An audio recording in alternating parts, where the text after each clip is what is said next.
नमस्कार मित्रांनो, मी ऋषी मोठे पाटील आणि तुमचं ॲग्री सरकारमध्ये स्वागत आहे. हरभरा पिकाला आपल्याला दुसरी फवारणी कोणती घ्यायची, ज्याच्यामुळे आपल्याला हरभऱ्यामध्ये निश्चितपणे एकरी 12 ते 15 क्विंटलचा उतार येणार आहे. या फवारणीमुळे तुमच्या हरभऱ्यामध्ये फुटव्यांची संख्या चांगली भेटणार आहे, मर रोग नियंत्रण येणार आहे, सर्व प्रकारच्या आळ्या सुद्धा कंट्रोल होणार आहेत. तर व्हिडिओ नक्की शेवटपर्यंत पहा मित्रांनो, आणि जर नवीन असताल तर जास्तीत जास्त व्हिडिओ नक्की शेवटपर्यंत पहा आणि जास्तीत जास्त व्हिडिओला लाईक आणि शेअर करायला विसरू नका. आता तुम्ही बघू शकता मित्रांनो, आता पाठीमागे जे आपल्या हरभऱ्याचं वाण आहे हे आहे फुले विक्रम नाही मित्रांनो, फुले विक्रम जे आहे ते हार्वेस्टिंगने उंच वाढणारं वाण आहे. हे आपलं आहे वाण मित्रांनो फुले विक्रांत. आता ह्या हरभरा हिला 30 दिवसानंतर आपल्याला ही फवारणी घ्यायची, दुसरी फवारणी. तर मग अशा वेळेस काय होतं मित्रांनो, मर रोग नियंत्रणात येत नाही, फुटव्यांची संख्या नसते, आणि बुरशी नियंत्रण करायचं असेल कसं करायचं, आळी नियंत्रण कसं करायचं, महागडा खर्च करायचा नाही, कमी खर्चामध्ये आपला रिझल्ट आला पाहिजे, हे मित्रांनो आपल्या चॅनलचं उद्दिष्ट असतं. आता तुम्ही बघू शकता की आता हे मित्रांनो पाठीमागं आपण जी फवारणी घेणार आहोत हरभऱ्याला, दुसरी फवारणी, ही मित्रांनो पाणी दिल्यानंतरच आपण घेणार आहोत. म्हणजे 30 दिवसानंतर आपल्याला दुसरी फवारणी घ्यायची, त्याच्या आधी आपल्याला ही दुसरी फवारणी घ्यायची नाही. दुसरी फवारणी घेताना मित्रांनो काळजी काय घ्यायची, आता तुम्ही बघू शकता, इथं व्हिडिओमध्ये दाखवतो. आता हे बघा, हे झाड आहे का मित्रांनो, असं झालंय, याला म्हणजे मर रोग हा कुठंतरी चालू झालेला. आता आपल्या पूर्ण प्लॉटवर तर कुठंच मर रोग दिसणार नाही, पण एखादं दुसरं झाड आहे याचं जास्त रूपांतर होऊ नये म्हणून आपल्याला काळजी घ्यायची नाही. तसं तर आपण ज्यावेळेस पण हरभऱ्याला पेरणी केली होती त्यावेळेस आपण बीज प्रक्रियेमध्ये ट्रायकोडर्मा वापरलं होतं आणि महाबीज कंपनीचं महाजैविक वापरलं होतं. त्यामुळे हरभऱ्याला तुम्ही बघू शकता चांगली वाढ आहे, रिझल्ट सुद्धा चांगला आलाय. आता ह्याला फुटवे वाढवायचं आपल्याला काम करायचं आहे. आणि दुसरं काय नियंत्रण करायचं मित्रांनो, याला टॉनिक कोणतं फवारणीमध्ये वापरायचं ते सुद्धा सांगणार आहे. तर सर्वात आधी गोष्ट घेऊत मित्रांनो की टॉनिक कोणतं वापरायचं. तर आपल्याला टॉनिक वापरायचं मित्रांनो सिजेंटा कंपनीचं इसाबेन, ज्याच्यामध्ये चांगल्या प्रकारचं ॲमिनो ॲसिड आहे. आता हे ॲमिनो ॲसिडमुळे काय होतं, आता हे थंडीचे दिवस आहेत, पिकावर ताण पडतो, प्रकाश संश्लेषण क्रिया सुद्धा मंदावलेली असते. मग आपल्याला काय पिकावरचा ताण दूर करायचा आहे. आणि ही पण जे पण पान आहेत मित्रांनो ह्याची संख्या आपल्याला वाढवायची, फांद्यांची संख्या वाढवायची. मी पहिल्या फवारणीमध्ये बायोविटा सांगितलं होतं, बायोविटा एक्स, जे की सीवीड एक्स्ट्रॅक्ट आहे. आता दुसऱ्या फवारणीमध्ये तुम्हाला सिजेंटा कंपनी इसाबेन वापरायचे. ते वापरताना प्रमाण तुम्ही ठेवू शकता 3 ml ते 5 ml प्रति लिटर प्रमाणे हेच वापरायचे. तसं तर त्याचं कंटेन असलं तुम्हाला दुसरं कोणतं औषध भेटत असेल कंपनी तर तुम्ही घेऊ शकता. कंपनीशी आपल्याला काय मॅटर नाही, कुठल्याही कंपनीचे औषधं वापरा, फक्त घटक मी जे सांगतोय तो घ्या. तर ॲमिनो ॲसिड आपल्याला चांगलं फवारणीमध्ये वापरायचं, त्याच्यामुळे आपल्याला गर्द हिरवेगार पानात येऊनच जाईल आणि झाड मित्रांनो एकदम डेरेदार होऊन जाईल, मुळे सुद्धा मजबूत होऊन जाईल. त्यामुळे ॲमिनो ॲसिड आपल्याला फवारणीमध्ये वापरायचे.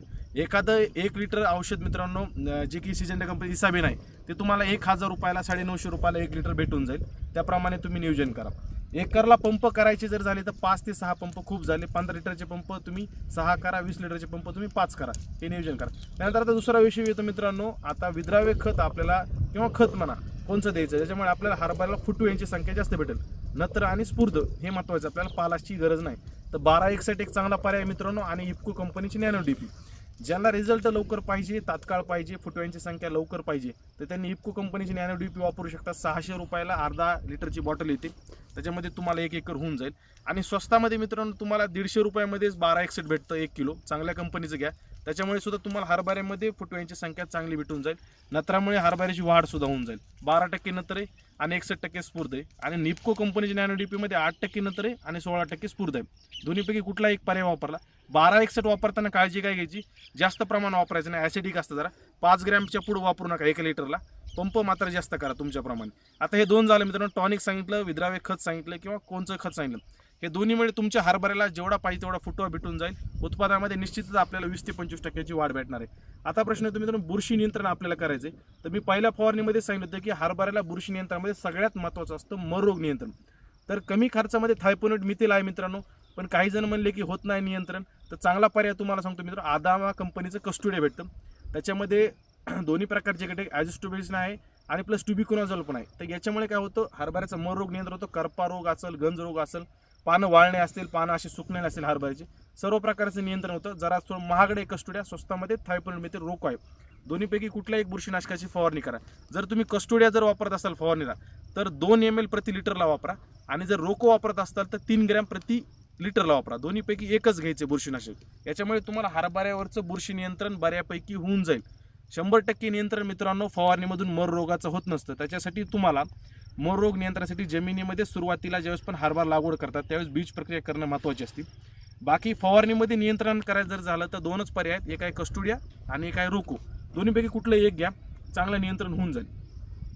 आता प्रश्न येतो मित्रांनो, आपल्याला अळीनाशक वापरायचं आहे ज्याच्यामुळे हरभऱ्यावरची घाटे अळी असेल, त्यानंतर मित्रांनो काही प्रमाणामध्ये पाणी खाणारे अळी असतील, तर अशा वेळेस मित्रांनो चावून खाणाऱ्या ज्या पण आळ्या असतात ह्या नियंत्रणासाठी आपल्याला एखादा अळीनाशक फवारणीमध्ये वापरायचं आहे. त्यामध्ये सगळ्यात स्वस्तामध्ये आणि चांगला पर्याय आहे इमामॅक्टिन बेंझोएट.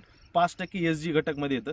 तर याच्यामध्ये काय होतं, तुम्हाला 1 लिटरला 1 ग्रॅम वापरा जर जास्त प्रादुर्भाव दिसत असेल आळ्याचा, आणि कमी दिसत असेल तर अर्धा ग्रॅम प्रति लिटरला वापरलं तरी सुद्धा चालतं. पुढचे 15 ते 20 दिवसापर्यंत तुमचं आळी नियंत्रण हरभऱ्यामध्ये येऊन जाईल. आता ह्या दुसऱ्या फवारणीचा बेनिफिट काय होईल मित्रांनो, तुम्ही आता पूर्ण प्लॉट बघू शकता. हा पूर्ण रान आता झाकाळायला चालू होईल. आपण ही ज्याच्यामध्ये टॉनिक सुद्धा आहे, विद्राव्य खत आहे, बुरशीनाशक आहे आणि एक कीटकनाशक आहे. याच्यामुळे हरभरा जुळून येईल.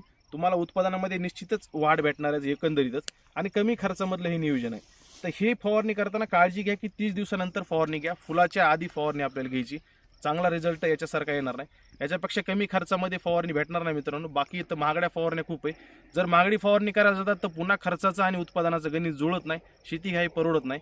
आणि हरभरा हे पीक मित्रांनो अतिशय कमी पाण्यामध्ये कमी कष्टामध्ये येणारं पीक आहे. हमी भाव सुद्धा याला तुम्ही बघत असाल की गॅरंटेड भेटतो. बाकीचे जसे पीक आहे, सोयाबीनला हमी भाव आहे, उडदाला हमी भाव आहे, पण त्या भावामध्ये आपण बाहेर खुल्या बाजारामध्ये विक्री करू शकत नाही. तर अर्ध्याच किमतीमध्ये आज उडीद विक्री होतोय, सोयाबीन 1000 रुपयांनी कमी विक्री होते. हरभरा मात्र चांगल्या दिवसामध्ये येतो आणि जेमतेम 2 पाण्यामध्ये सुद्धा तुम्ही नियोजन करू शकता. तर हरभऱ्याची पहिल्या फवारणीची व्हिडिओ आपल्या व्हिडिओ चॅनलवर टाकलेले आहे. ज्यांना अडचणी त्यांनी ती पहिली फवारणी ज्यांची राहिली त्याप्रमाणे करून घ्या. आणि दुसरी फवारणी आता मी हे जे सांगतो याचप्रमाणे करा. व्हिडिओ जर आवडले असेल मित्रांनो तर लाईक आणि शेअर करायला विसरू नका. भेटूया पुढच्या व्हिडिओमध्ये. धन्यवाद. जय महाराष्ट्र.